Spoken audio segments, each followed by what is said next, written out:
Hi guys, இன்றைக்கி நம்ம Xiaomi kebab எப்படி செய்யலாங்கிறத பார்க்கலாம். கடலப்பருப்பை ஒரு அரை மணி நேரம் ஊற வச்சு எடுத்துக்கோங்க. எலும்பே இல்லாத மட்டன் எடுத்து வச்சுக்கோங்க.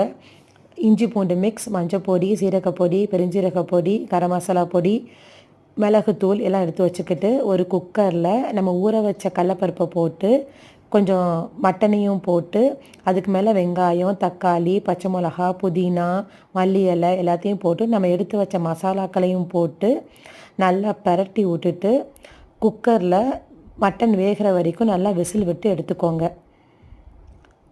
நல்லா மட்டன் வெந்ததுக்கப்புறம் அதை அப்படியே ஒரு மிக்ஸி ஜாரில் ட்ரான்ஸ்ஃபர் பண்ணி கொஞ்ச நேரம் ஆற விட்டுட்டு நல்லா அரைச்சோன்னா அருமையான ஒரு விழுது கிடைக்கும். அந்த விழுதை அப்படியே உருண்டைகளாக பிடிச்சி வச்சுக்கிட்டு கையில் எடுத்து அப்படியே தட்டி எண்ணெயில் போட்டு பொரித்து எடுத்திங்கன்னா செம்ம டேஸ்டியான ஷாமி கபாப் ரெடி ஆயிரும்.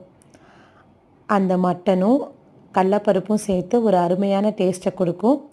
நீங்களும் ட்ரை பண்ணி பாருங்கள்.